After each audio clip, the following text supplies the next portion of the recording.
Let's go to our caller from the 647 area code. Caller from 647. Who's this? Where are you calling from? What's on your mind? Hi, is this me? Yes, we've got you Hello? turned up as loud as you'll go, and I can still barely hear you. So what might we be able to do? Is that better? That is better, yes. Okay, so I'm actually calling from Canada and I sort of have a bit more of like an international sort of story Okay, that I want to talk about. sure. So I read this blog post on MTL blog, so it's like a Montreal-based publication. It's an English publication in Montreal. And it said something, the title was Justin Trudeau is unfortunately the world's last hope, which actually made me want to laugh because, well, Justin Trudeau, well, he's not very insanely popular in Canada. But then when I thought about it, I like you see the rise of like nationalism around the world with first like Donald Trump, and then like things like Theresa May in the UK being laughed out of like Brexit negotiations. And in France, you got protests on the streets and for like higher fuel prices. Angela Merkel in Germany not running for re-election. The rise of was it Bolsonaro in Brazil. Right. And here in Canada, you've literally got this sort of consistency in Canadian politics that like pseudo-progressive, mild-mannered, like meek Justin Trudeau, who's like generally inoffensive. Canadian politics have been insanely predictable relative to the rest of the world. I mean, we got this rise of this guy named Maxime Bernier, who's like, honestly, I'd say he's like a moderate Republican at worst. So I want to know what your opinion is on this.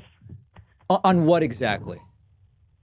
Why do you think that, I don't know, I guess I'm trying to say is like, if Justin Trudeau really is the world's last hope, I'd say the world is pretty doomed. But I guess what I'm trying to say is like, there's this general rise of nationalism, and like people are like a lot of these, like, for example, like not Theresa May, Emmanuel Macron and Angela Merkel are generally perceived like more positively in like the international community as while their domestic support is falling.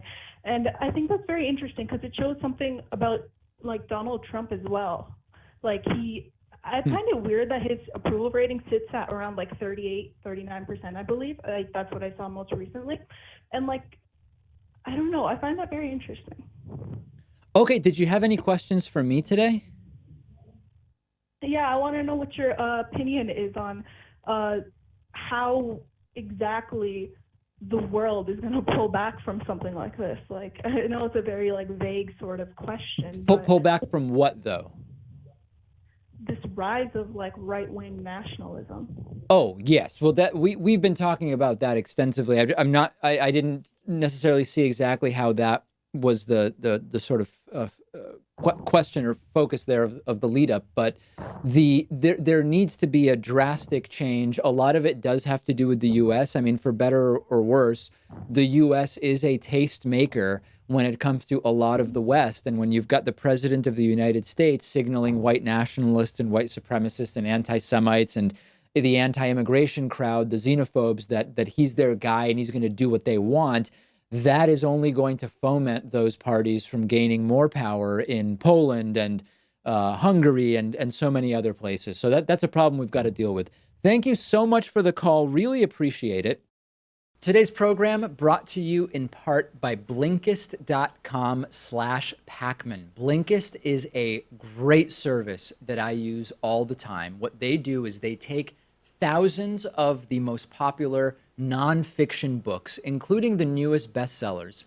They condense them into 15-minute audiobooks that you can listen to, and you still get the most crucial information and insights from each book. And I've listened to a ton of books on Blinkist. I recently checked out Soccernomics by Simon Cooper. We do have, after all, the World Cup going on recently. We also have been talking about BS Jobs, and there is a great new book, BS Jobs by David Graeber, which I listen to on Blinkist. They're constantly adding new books to the platform. You will never run out of fascinating and critically acclaimed books to enjoy. And our audience can get a 7-day free trial by going to Blinkist.com/Pakman. If you're watching on YouTube, I'm putting a link in the video description. And after the free trial, if you like it, you can continue enjoying thousands of condensed audiobooks for about $5 a month. That's blinkist.com/PAKMAN.